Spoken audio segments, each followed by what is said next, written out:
Hello and welcome to Jeremy's Yorkshire Allotment Adventures on Sunday the 30th of March. I hope you've all remembered to put the clocks forward because today is the first day of daylight saving time. Sit back, relax, get yourself a cuppa. Today's show, well, we're going to look at the watering system a little bit, but today is all about you, the viewers, what you've been up to, the messages you sent, and well, we'll start the new summertime with a few ideas, tributes, contributions, whichever which way you put it, from you, my lovely viewers. Great to have you on board. Cheers.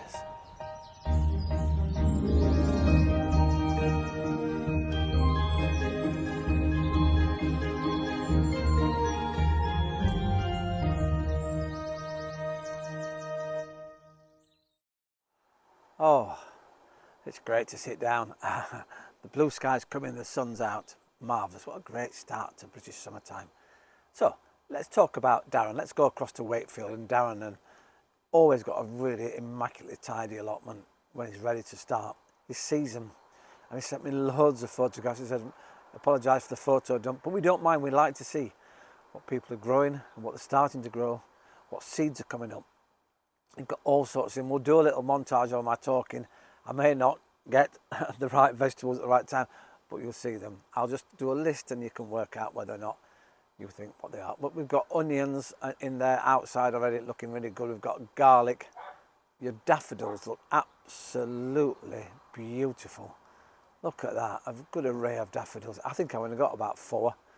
I did set off about 12 at one point, maybe 20 or so, but they've seemed to have not decided to come up this year, but maybe next. And then we've got in your greenhouse, and on this lovely shelf, look at that. Look at all those sweet corns. Amazing. Fantastic. And then you've got another lot of shelves, and it looks like you're growing sprouts. You've got brassicas in there, all sorts of different veg. And well done. I've noticed, Darren, you've not mentioned it, I'm sure there's a label somewhere, and well labelled, by the way. You've got parsnips growing. I've never been successful with parsnips. I've given up. I've tried everything with parsnips. I've tried tape with parsnips on. I've tried doing my own seeds and on paper. I've put them out there. Never got them going. Never established them. They are synonymous with really difficult growing. So I've given up. Is that a good or bad thing? I have no idea. But thanks for that, Darren. Well, what a fabulous watering system here. And it's so simple to use. It's taken me 15 minutes to put this in, actually. And you get a little device to cut the plastic tubing, and it literally clips together, and you can bend these. And the force, I've had to adjust the amount of water that's coming from the main socket, and of course I can do it. It's been great sitting here, actually. I'm putting it on automatically through my phone. I've got some video footage of it, so here we are, here we go.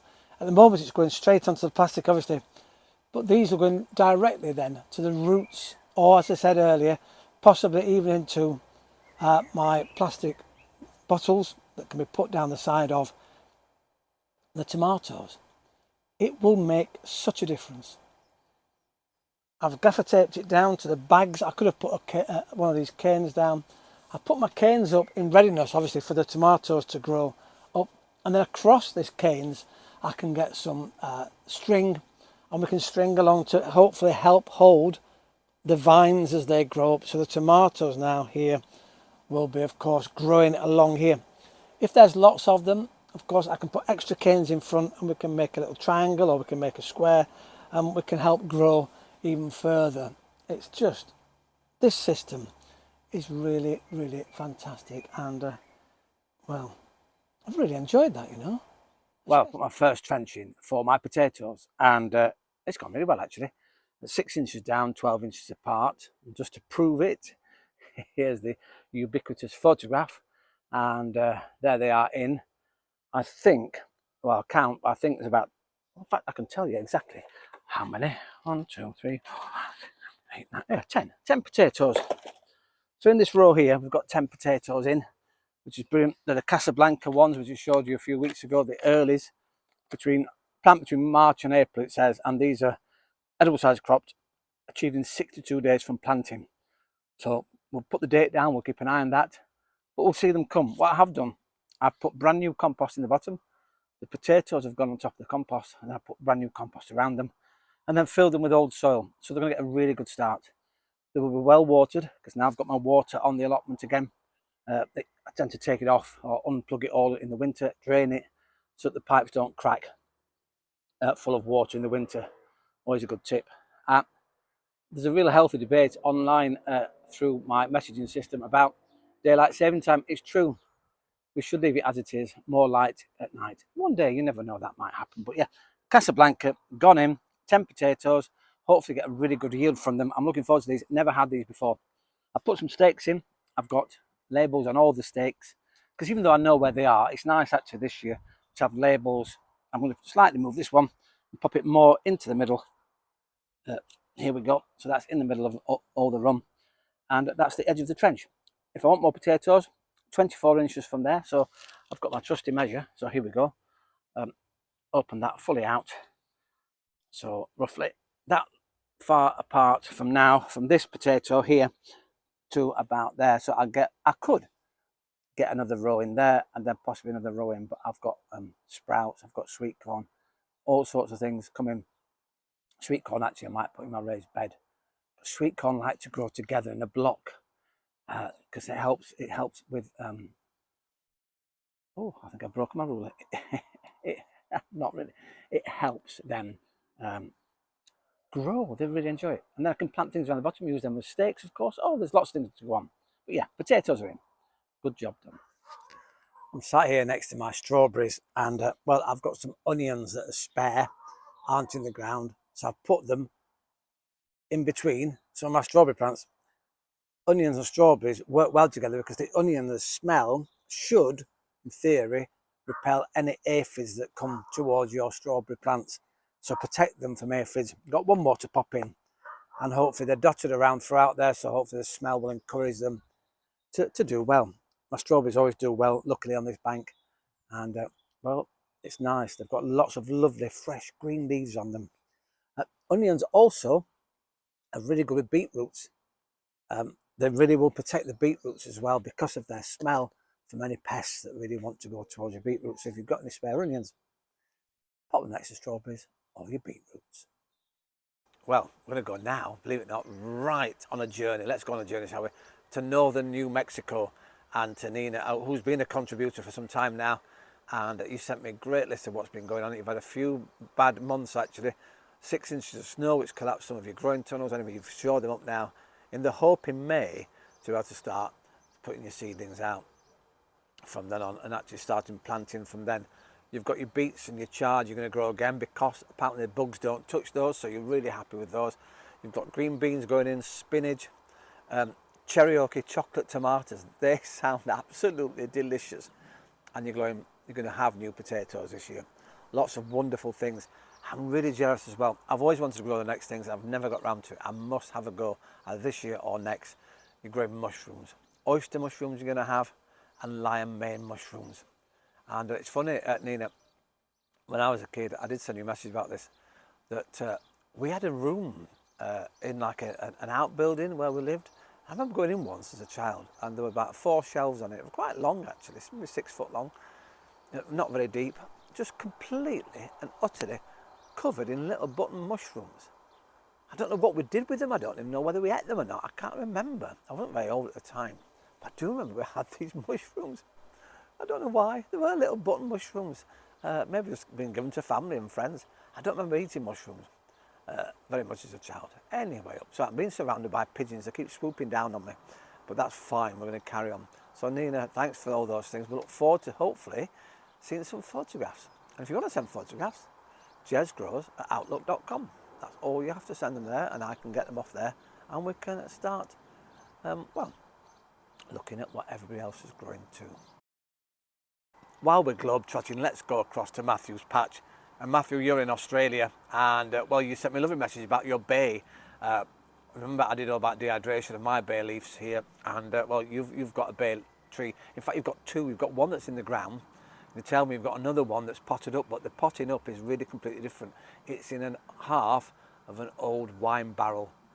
Oh, imagine if that wine barrel was full of wine. You'd never get any work done, would you, on your patch? So I'm transplanting some of my garlic. I'm a little late really, normally February time, but I've had them inside and they've come right. But you can transplant them. So I'm going to put them in here.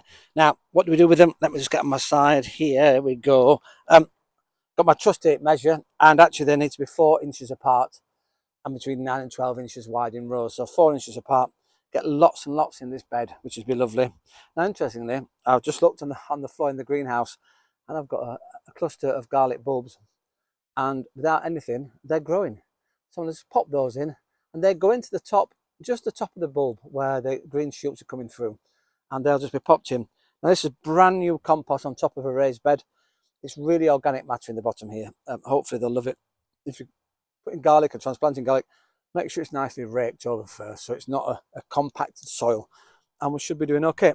We'll look at this side first, because we've got some individual over here. Now, we'll be very careful, obviously, because we've got garlic bulbs underneath the soil. Just take those out gently, and the garlic is coming nicely. Let's hope it's not rotted, so because it's a little damp actually, more damp than I thought. So we'll get those in. Got a good root system. Let's get those going.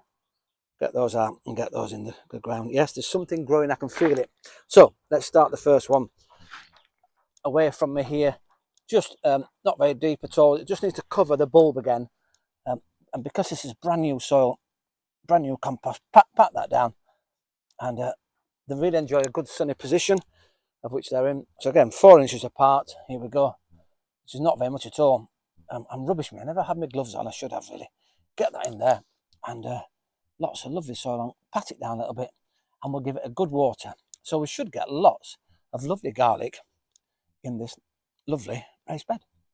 There we go. In you go. Got lovely roots on them already, actually. So here we go. We're having our garlic 4 inches apart, 9 to 12 inches wide. Well, the wind's getting up here at the moment, and it's going a little chilly, but not as chilly it is at the moment in Canada. In fact, I've just had a message from Carol, and she sent me a few photographs. Now, let's have a look at Carol's garden last year. This is a beautiful fake orange blossom tree. I think it's called, Carol might have got that wrong. It looks amazing. And look, here it is now, completely and utterly covered in snow. Your beautiful, that once was green garden with lovely flowers, has now got all of the snow. And you say that these are not black and white pictures, they're in fact colour. So look at that, look at how deep it is. You do say, however, that it's a sort of snow that, well, you can make objects out of: snowmen, snow women, snow, whoever you want really, and snow sculptures. And you can also make snowballs. It's that good for that. It also will eventually, when it melts, put lots of moisture back into the soil when it all dries out. But often you say you do get spring snow over there in Canada. Well, Carol, thank you for that. Great to have your input, and fingers crossed the snow goes really, really quickly. Well, once again, thank you very much for watching Jeremy's Yorkshire allotment. Before I go though, we've had one comment, and I didn't quite catch your name, about daylight saving time, and absolutely correct. There's a lot of people in the UK that don't want it. They're trying to well, get rid of it. In fact, there's lots of debates all the time, but not in this country. In many other countries around the world, they keep looking at it and keep wondering. There was almost a resolution, I think a European resolution that was passed, to abandon and abolish daylight saving time, but it never got through. So one day, you never know, we may not have to do the clocks forward and clocks back. We may just decide on one time and stick to it. Thanks for watching. See you very soon. Ta-da for now.